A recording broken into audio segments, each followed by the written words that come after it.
how can we imagine education differently? And for me, all those principles around CanU, the hope, the confidence, but also that idea of imagination is really critical.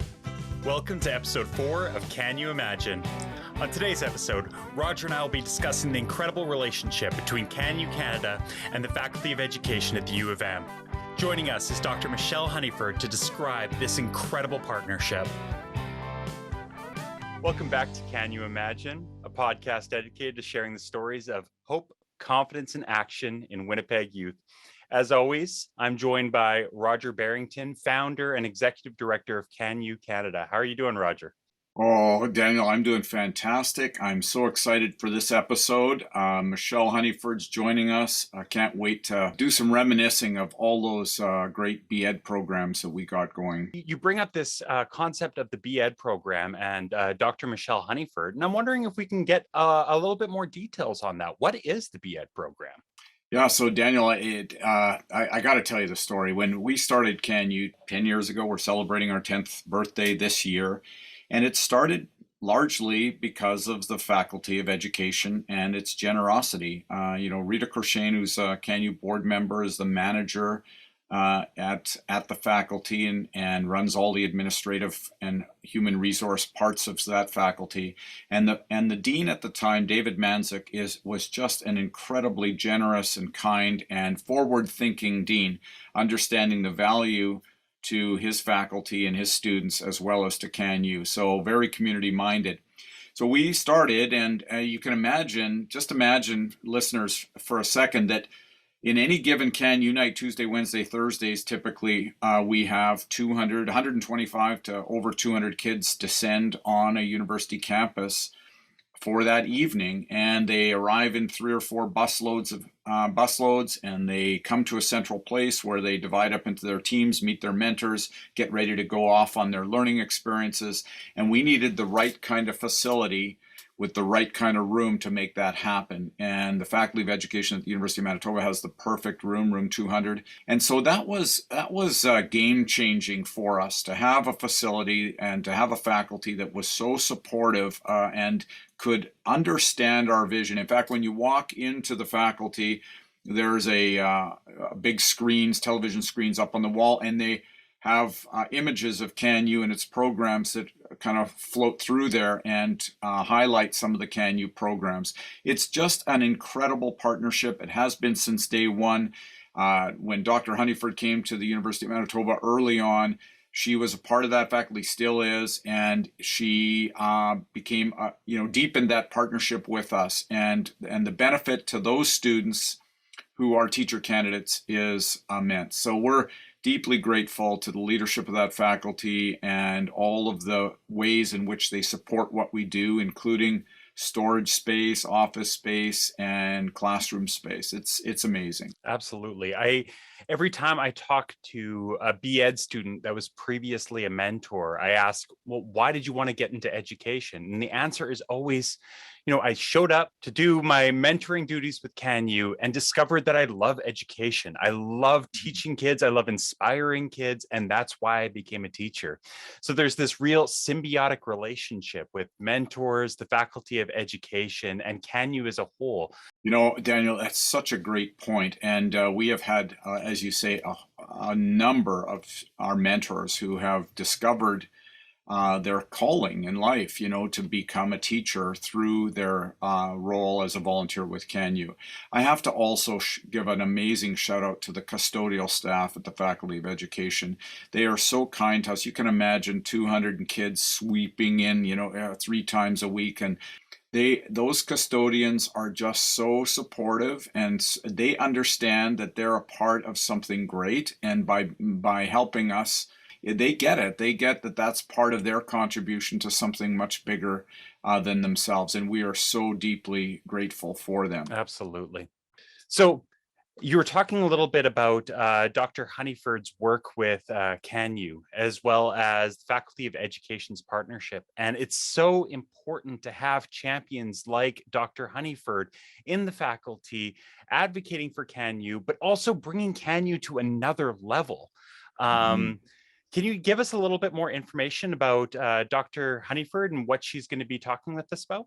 Well, boy, there's so much to say here, but Dr. Honeyford arrived at the University of Manitoba 10, 12 years ago, and she volunteered to come and, or asked if she could come and observe it. And then she got going, her creative juices started flowing, and she started thinking of different ways in which she could both contribute to the kids' learning experiences who were in CanU, but also create an environment where teacher candidates had an opportunity to hone their skills, particularly in a creative expression, like designing creative learning experiences, and then having the ability to reflect on what they were designing and what they were learning and what they were doing together as a group. In fact, I think there was one year when there was close to 50 teacher candidates in that cohort of academy leaders. And so, this is not a small little thing that involves a few students. This is game changing. This is helping future teachers see the potential of kids that may not always get the kind of opportunity that they should get, to be thought of with the potential that they truly have. And so Michelle came in, and she became such a huge part of what we were doing, and the timing was fantastic. Well, I can't wait to have a conversation with her and hear her perspective on her time with CanU. So after the break, we'll be chatting with Dr. Michelle Honeyford. Stay tuned. Do you have a CanU story you want to share? Sharing your story is as easy as visiting canucanada.org and clicking on the Share Your Story Here button. Whether it's a simple moment of joy, an obstacle you overcame, or an account of all your CanU adventures, CanU Canada wants to hear your CanU stories. CanU would love to share your story of hope, confidence, and action with the CAN universe.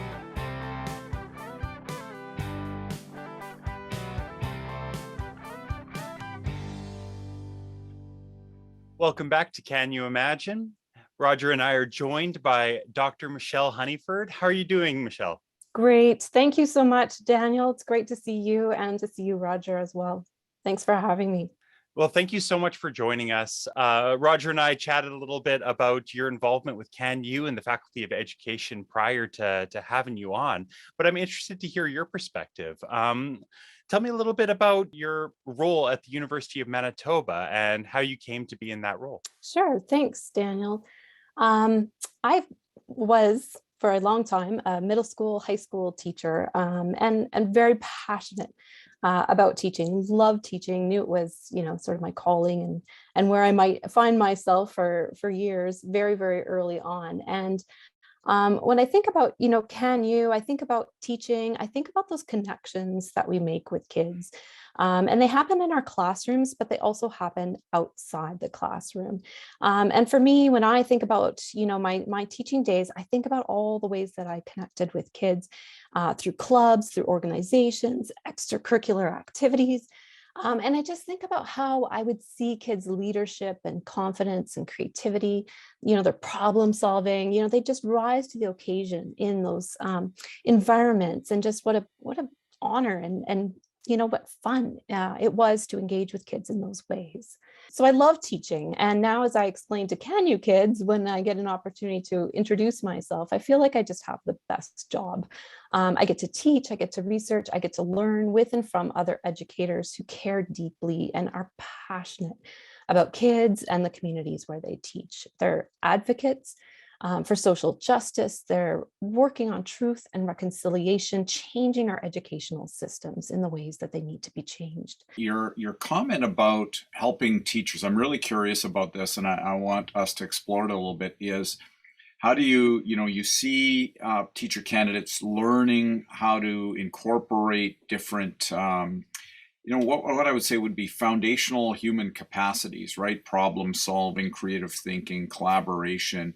That is underneath the curriculum and embedded within the curriculum. And it reminds me of a quote that always inspires me by Abigail Van Buren that says, if you want kids to have their feet on the ground, put a little responsibility on their shoulders. And I think that that's true of the children that are involved in CanU, but also those teacher candidates who are given early on this additional opportunity to hone their skills with conveniently right on campus with amazing kids.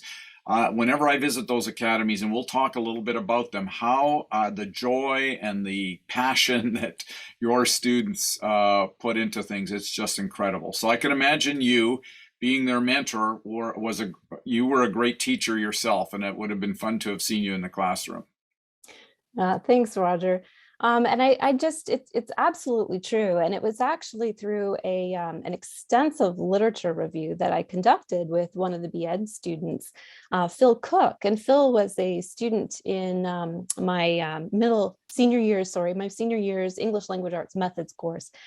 And Phil actually came to me. He had found out about the universities. One of the first years the university had run their undergraduate research award program. And Phil had come to me to talk as a faculty member about my research. And was there, any projects I was working on that he might work with me for a summer. And then the university funds those students for a summer of research. So it was a fantastic opportunity. And I said to Phil, I'd been involved in CanU for a couple of years by then. We'd run some different kinds of programming. And I said to Phil, what I really want to do is, create a model of CanU and do some research around it. And then what we found, Roger, was exactly what you just indicated, right? That actually, first and foremost, teacher candidates wanted experiences where they could work collaboratively, where they could really learn from one another in a space. And even if it was just, sort of while carpooling to a community site and back, they wanted to, chat with each other about their experiences and shoot ideas off one another, debrief a little bit. But they also valued the capacity to have some ownership, to have some agency over the program. So in other words, they found most valuable the programs where they weren't just expected to walk in and execute something that had already been created, but they really wanted and found valuable in some of those programs were opportunities where they could contribute to the design or shape of it, to make it their own a little bit. And I think that is and continues to be a really unique aspect of the CanU experience for teacher candidates.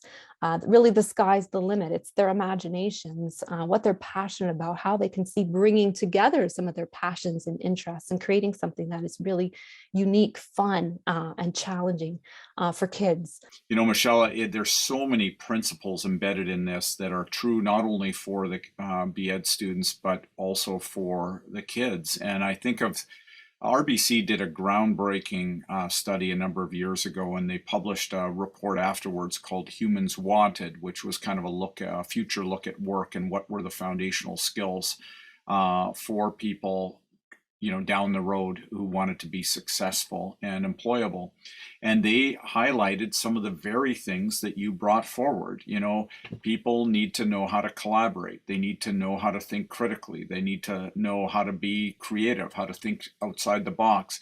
They need to know how to communicate well.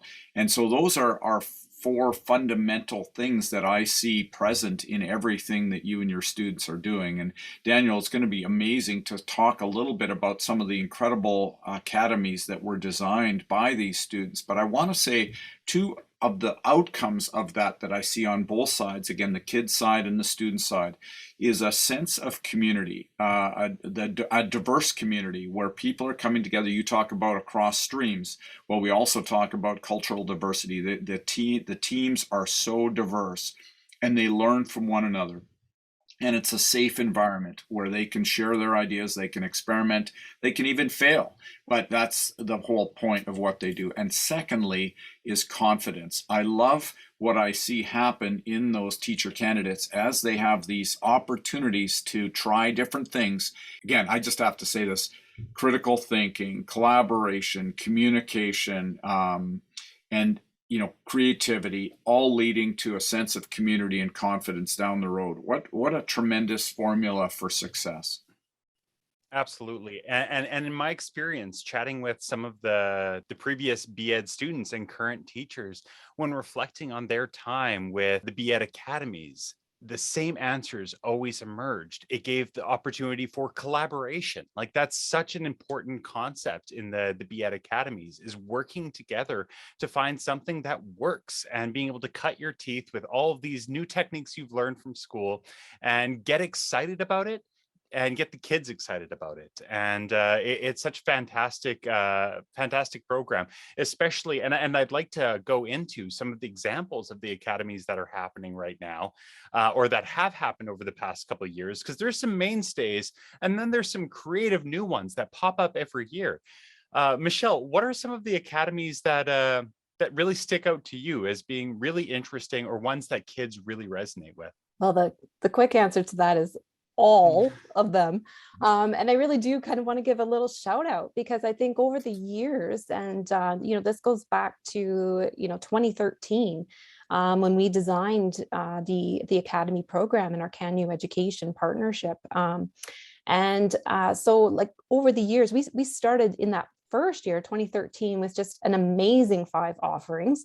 CanU Dig, which was an archaeology inspired academy, a creative writing academy, an illustration academy. Really interesting little story. Those 2 academies realized that they needed stories to illustrate, and the story writers needed illustrations to go with their stories. So partway through, they came together and shared their stories, and then the illustrators wrote their illustrations, and books were published in 6 weeks. It was tremendous. We started then with a musical theater that has become, kind of a mainstay throughout in various iterations over time. A science academy, where the kids got lab coats and, could blow things up. So that was an amazing year launching the program. And I'd say over time, just standout after standout. That second year, we had programs in hip hop, American Sign Language, coding, fashion design, textile arts, and Discover Space are the latest 2 that we're running with this year. We've had long-standing programs like CanU Sew, led by teacher candidates in human ecology, and this has just provided them an opportunity to really develop, their practice, and to do all kinds of students. We've invested in 6 sewing machines like the ones that they would find in schools. They've done hand sewing and machine sewing with kids over the years, and that's a legacy. They keep handing off the program, bringing new teacher candidates in who then continue it the next year, bring new candidates in. It's just been a fabulous thing to see their leadership over the years. We have had lots of dancing. Can you move it? Can you feel the beat? In addition to the hip hop one, kids have written scripts, designed costumes, acted, directed, and produced their own movie in Movie Maker Studios. They've written plays and, sort of their own takes on fairy tales in Can You Act. They've written graphic novels. And they've designed, pitched, and developed their own business in Can You Be an Entrepreneur? That was amazing. And I'd say kids love the invitations that they've had in various academies to solve problems, work on puzzles and mysteries. Roger mentioned a couple, but early on we had geocaching, which happened all over the campus. We've had Can You Secret Agent, Crime Scene Investigators 2.0, Can You Solve a Murder? And we've had 2 iterations on escape rooms, including Escape Through Time, which was all about periods of time, where the teacher candidates would come dressed in period costumes, and all the puzzles were about learning about that time period. We had Can You Not, which was that collaboration between our knitters and our crocheters, in a room, and engineering and science, physics in Can You Build? And then we've also had lots of opportunities for fitness, games, and sports. We've had group games, fitness for mind, wellness for body, variations on The Amazing Race. It's been wonderful. Suffice to say, not your average after-school program. Amazing. What a detailed process. Thanks, Michelle, for reminding us of all that goes into that. It's awesome how, again, everybody benefits, everybody grows, everybody is inspired. and it works within this community. So it's been an amazing program that Michelle has designed. Again, I have to give some credit to our CanU staff. Brittany and Josephine and Angelica in particular. They have had the incredible task of organizing all of these choices that children will rank. And I think it's amazing if they have 8 or 10 choices, and the vast majority of kids will get their top 2 choices. Rarely do you see a kid have to take their 3rd choice in any of these. And we take it extremely seriously. We don't want any child to be disappointed. You've got to factor in friendships where kids want to be in the same academy together, and they're lobbying and trading and manipulating their mentors to give them a good word for a particular thing. It would be so much easier if you just tell a kid this is what you have to do, right? This is the program you're going to, but we don't believe that that's the best way, for a lot of different reasons, but it creates a lot of work for our staff, and they deeply care about kids having a very positive experience when they come to CanU. And part of that is getting their top choices in their academies.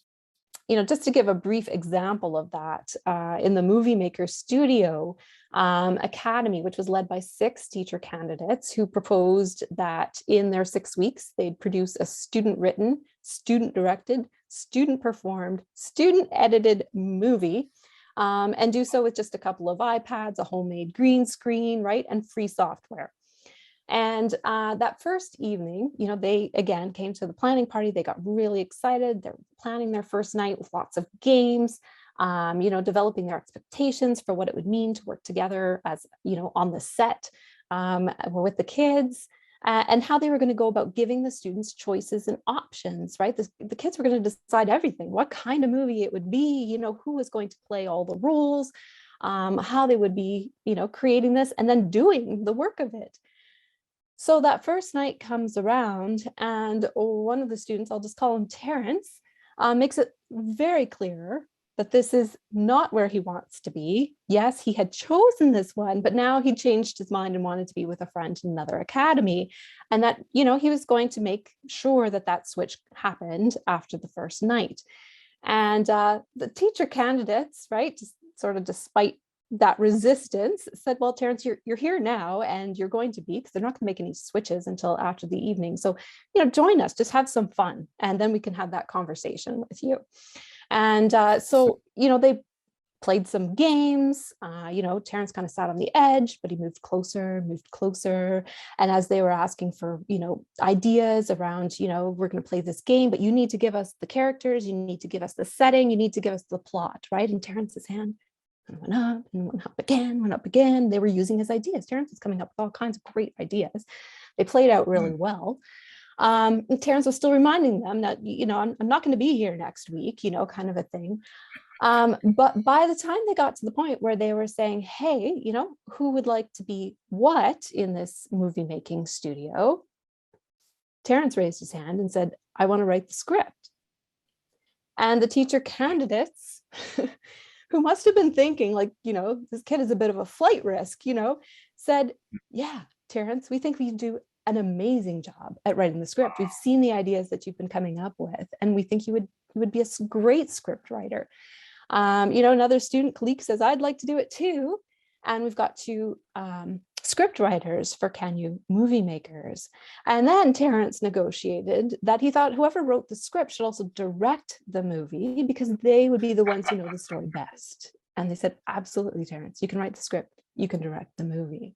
And they spent the rest of that night, Terrence, Kalik, and a teacher candidate, right, coming up with brainstorming ideas for this story. And it came to be, a classic sort of, superhero origin story, but with tons of unexpected plot twists.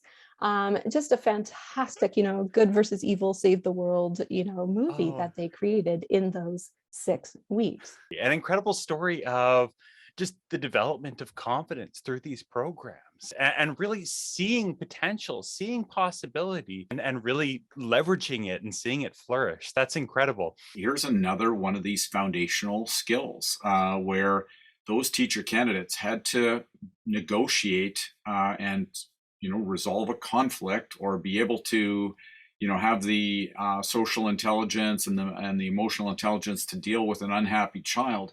These are skills that are transferable not only to a teaching career, but in life in general. Like when you have that very positive experience where you can help a child find their place in a project, in a and get excited about it and change their mind. What a tremendous thing. Yeah, Absolutely. and I think that's exactly the kind of space, and it was in the debriefing, right? Their collective conversation afterwards, which we always begin with a prompt. I've developed kind of an inquiry framework over the years, and it begins with that question of, to describe an unexpected moment. And they go around the circle in their groups and they talk about their unexpected moments. And that night, the unexpected moment was how unhappy Terrence was and how he turned it around. And it was really the agency of Terrence that they recognized, right, in seeing a role for himself in the movie as someone who could generate ideas, generate this story, generate this narrative, and really channel that energy. And actually the extensive knowledge he had of the superhero comic world, right, and really bring that into an original story, an original movie. So the teacher candidates in that reflective space, they're sharing what they've paid attention to. And it's almost like a movie, right? To play it back and listen to those debriefings, because they're adding scenes to that story. And as they told each other about it, they realized that actually every single one of them had interacted and connected with Terrence in some way between the time, that he walked into the room and announced, he wasn't going to be staying, and the time where he volunteered. Each one of them had like a little interaction with him, but they didn't know that, they pieced that together afterwards, and they realized that was important. They had sent, messages to Terrence that they wanted him to be there, whether they, kind of were joking around with him, trying to make a connection with him in that way. And I think, when that happens in the space where people are collaborating, right, and adding their perspectives and their insights, and we see that from so many diverse perspectives, there's not just one storyline. There's not one storyline about a kid. There's not one storyline about what should happen next, right? There's not one storyline around, what it is that we need to be doing, right? There's multiple possibilities, multiple potentials. And the idea is that we're really getting together and talking about, what if then this, right? What if then this? It's contingencies, it's possibilities. And really that's what teaching is. I love that. It's this sense of improv, it's yes and, you don't end a story. You get what you get from the previous piece, and you have to run with it and you have to go with it. It highlights for me another principle, and that's the principle of belonging. Here, Terrence wanted to be with his friend, and so he wasn't with his friend in this academy. He didn't feel like he belonged. He didn't fit. And what those teacher candidates did, in addition to many other things, is they helped Terrence belong and helped him see himself having an important role. Not only did he belong, he was a contributor. And it's so important for us to help kids see that, especially early on. This is, again, a part of that formula, if you will, of hope growing into confidence, which then grows into action. So, Michelle, it's been such a pleasure to be working with you. And so thank you, Michelle, for your level of commitment to the kids, and the ideas behind CanU is immeasurable. And I am so thankful to consider you a good friend and a partner in what we're doing. And you're changing a lot of lives, not only in the moment of the program, but the ripple effect of how many great teachers are being inspired by the work that you do, and that they're going out and they're having a very, very positive impact on our school system here in Manitoba and beyond. It's fantastic. It is. And the credit goes to, those teacher candidates who, as you said, Roger, are, taking time in an intensive program. Our BEd program is really an intensive program. And as you said, they're juggling jobs, they're juggling their own children, caring sometimes for parents and others. It's amazing that they step up year after year. They're raising really good questions, about teaching and about learning and about how things are sometimes in schools, but also imagining how they might be otherwise, right? How can we imagine education Amazing. differently? And for me, all those principles around CanU, the hope, the confidence, but also that idea of imagination, is really critical, to change, is really critical to questioning, why is it that we do the things that we do? How can we be more inclusive of our students and their ways of knowing and being? And we've learned powerful things from the kids, the amazing kids who've been part of our program. And it's just been, an honor and a pleasure to be and share in that space, with them year after year, and with some of them to have seen them grow through the program. We've just had amazing opportunities to imagine, right? A program that could be meaningful, valuable, and transformative for kids, for teacher candidates, and for our communities. So it's been fantastic. Wow, well said, Michelle. Thank you. That's brilliant stuff. Can you imagine? That's one of the things that we think. Can you imagine a different school system? We know in CanU there's so many amazing teachers in our city and province. Can you imagine, as we add to that number of amazing teachers, the impact that this can make on society as a whole? Absolutely. Michelle, thank you so much for joining us today, taking the time out to share some of your stories and your perspectives of your time with CanU and your time at the university. Really appreciate it. Thank you. My pleasure. Thank you. Thanks, Michelle. Thank you for listening to episode 3 of CanU Imagine. CanU Imagine wouldn't be possible without the production and editing assistance from Tarun and Reetik Kumar. Don't forget to subscribe or follow CanU Imagine wherever you get your podcasts so you don't miss a single episode.